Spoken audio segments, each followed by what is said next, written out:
Assalamualaikum warahmatullahi wabarakatuh. Pada kesempatan kali ini saya akan menunjukkan bagaimana cara mengoperasikan alat percobaan Frank Hertz, dan juga nanti sampai ditunjukkan bagaimana cara mengambil data eksperimennya. Di depan saya ini adalah alat percobaan Frank Hertz ya. Kemudian untuk keperluan eksperimen ini juga dilengkapi dengan sebuah osiloskop untuk memudahkan pengamatan ya. Langkah pertama yang perlu kita lakukan sebelum menghidupkan alat ini adalah kita pastikan dahulu knop-knop yang ada di sini, 4 buah knop ini berada dalam posisi minimum ya, berada dalam posisi minimum semua.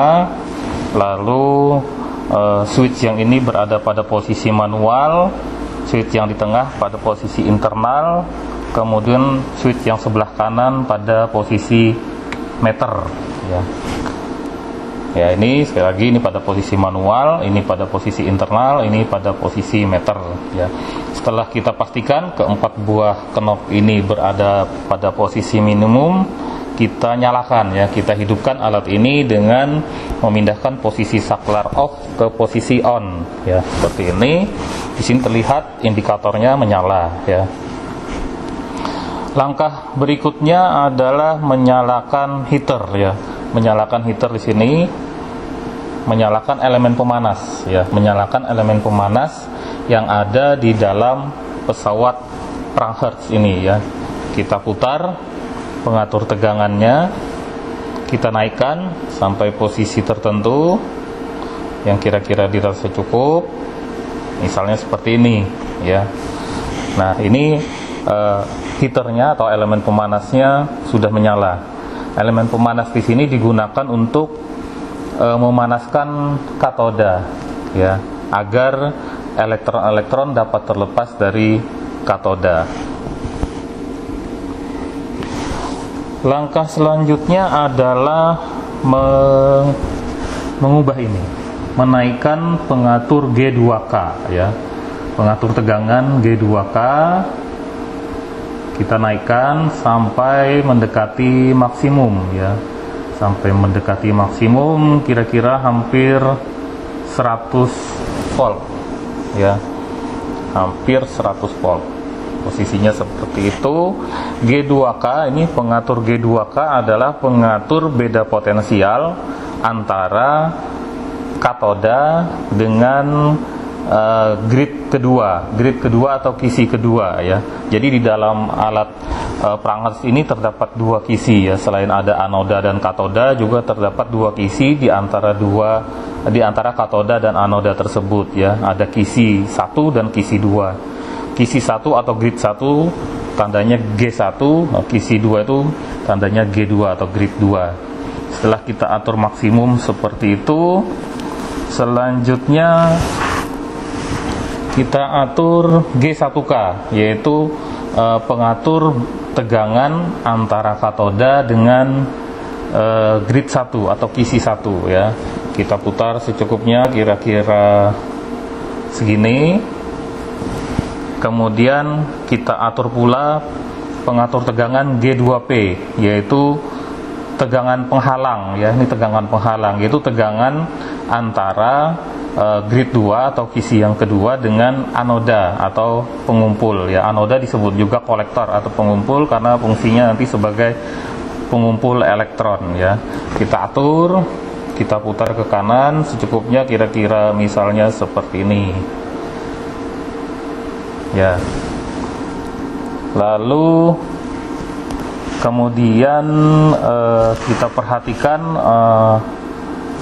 meter arus ini ya. Ini posisinya maksimum, bahkan melewati dari skala maksimumnya ya. Jadi gainnya mungkin kita perlu kurangi. Selanjutnya kita ubah ini posisi switch ini dari manual ke auto ya. Posisi seperti ini ya. Nah, kemudian kita perhatikan ketika posisi switch ini berada pada posisi auto, maka tegangan G2K ini berubah secara otomatis, ya, naik seperti itu. Nah, yang diharapkan adalah dengan kenaikan tegangan ini, di sini arusnya berubah, ya, arusnya naik, kemudian suatu saat turun, kemudian naik lagi, turun lagi, naik lagi, dan seterusnya. Nah, itu fenomena seperti itu harus kita peroleh dalam alat ini, gitu ya. Caranya bagaimana? Yaitu dengan mengatur G1K dan G2P. Jadi posisi G1K dan G2P ini harus pas, ya, harus kita atur, ya, bersama-sama gitu sampai fenomena itu teramati, ya. Kita lihat di sini belum, ya. Nah, itu seperti itu, berarti belum. Jadi kita harus atur ulang antara G1K dan G2P agar fenomena tadi itu teramati, yaitu fenomena arus naik, kemudian turun, naik lagi, turun lagi, naik lagi, gitu ya, seterusnya, dengan seiring dengan naiknya tegangan di sini, ya. Nah, jadi kita harus atur ulang ini. Tuh, arusnya tampaknya terlalu besar.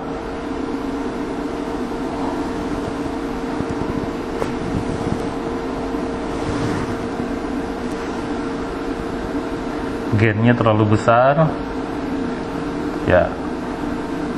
Nah, ini coba kita perhatikan lagi, turun, naik, turun, naik, turun, ya, gitu ya. Tapi belum maksimum, ya.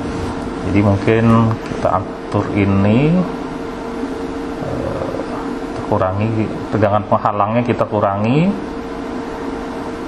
ya. G1K-nya kita perbesar. Turun, naik, turun, naik, ya.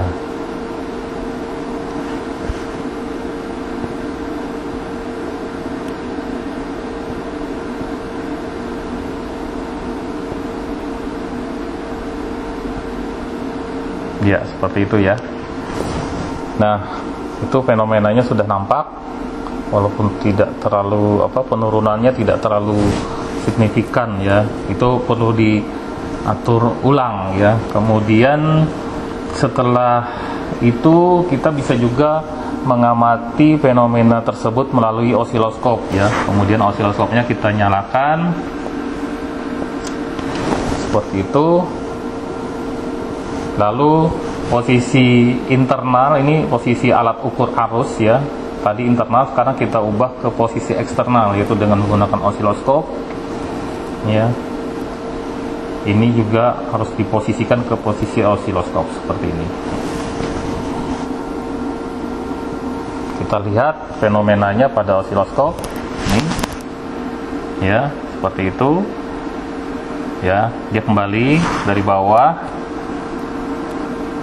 naik, turun, naik, turun, naik, turun, naik, dan seterusnya. Jadi dalam layar osiloskop ini sumbu X-nya, sumbu datarnya adalah tegangan, yaitu mengukur tegangan ini, mewakili tegangan yang ditunjukkan voltmeter di sini. Kemudian sumbu tegaknya adalah arus, ya, arus yang seperti tadi yang terbaca di sini. Sekarang ditampilkan melalui osiloskop. Sekarang fenomenanya lebih tampak secara visual, ya. Di sini coba kita perhatikan sekali lagi. Ya, dari awal arusnya naik, kemudian turun, naik, turun, dan seterusnya, seperti itu. Nah, begitu cara mengoperasikan alat perang Hertz ini, ya. Selanjutnya untuk pengambilan data eksperimen, maka pengukuran arus kita kembalikan dengan pengukuran internal, ya. Kita kembalikan pengukuran internal. Jadi ini posisinya dikembalikan posisi internal. Lalu switch di sini kita kembalikan pada meter, ya. Seperti itu. Lalu untuk mengubah tegangan G2K ini kita lakukan secara manual. Jadi ini dipindah ke sini. Ya, kemudian kita kecilkan. Ya, kita atur sampai posisi 0. Atur posisi 0. Kemudian kita pastikan juga arusnya 0, ya. Kalau belum jarumnya belum menunjukkan angka 0, kita atur dengan zero adjustment-nya. Nah, seperti ini. Nah, sudah seperti itu. Maka ini dinolkan dulu. Nah, Kalau sudah siap seperti itu, siapkan tabel data ya. Tabel data kolom pertama itu tegangan G2K, kolom kedua adalah arus ya. Lalu kita perbesar arusnya secara manual gitu. Misalnya berapa ini? Ini 10, ini 10, berarti satu garisnya itu 2. Nah, misalnya seperti ini. 4 misalnya. 4 volt, arusnya berapa itu? 2 mikroampere ya. Dicatat. Tegangan 4 volt, arusnya 2 mikroampere. Setelah itu kita perbesar lagi tegangannya, misalnya menjadi 6. Berapa ya? Ya 6 ya. 6 volt. Tegangan 6 volt, arusnya berapa dicatat. Di sini terlihat arusnya adalah sekitar 10 ya. Antara 9 dan 10 ya. Kita bisa anggap 9,5 nanti disertai dengan ketidakpastiannya ya. Lalu diperbesar lagi, misalnya tegangannya 10 volt ya, 10 volt. Kita ukur arusnya ya, kita ukur arusnya ya. Nah, begitu seterusnya. Tapi sebaiknya dalam memvariasi tegangan itu jangan terlalu besar range-nya, agar nanti kita mendapatkan posisi puncak dan posisi lembah ya. Posisi puncak dan posisi lembah dari arus tersebut. Karena kalau kita memvariasi tegangan ini terlalu besar, nanti boleh jadi posisi lembah itu terlewat gitu ya, atau posisi lembah atau posisi puncaknya tidak menjadi terlewat. Jadi diharapkan ini variasinya sekecil mungkin yang mampu dari alat ini, yaitu tiap 2 volt ya. Di sini tiap 2 volt kita catat gitu, catat arusnya. Nah, itu kan pada saat ini, pada saat tadi tegangannya 18, arusnya berapa itu? 34 ya. 34. Kemudian kita perbesar lagi jadi 20. Nah, ini arusnya sekarang turun ya menjadi 18. Kita perbesar lagi. Nah, itu. Begitu seterusnya. Ya, cara mengambil data eksperimen seperti itu. Nah, praktikumnya itu ada dua bagian ya. Bagian A itu posisi GK1 lebih besar daripada posisi G1K lebih besar daripada posisi G2P. Itu percobaan pertama. Percobaannya caranya sama seperti itu, hanya bedanya di sini. Yang kedua yaitu ini lebih G1K lebih kecil daripada G2P. Ya, kalau perjalanan pertama kondisinya adalah G1K lebih besar daripada G2P. Kemudian lakukan pengambilan data seperti tadi.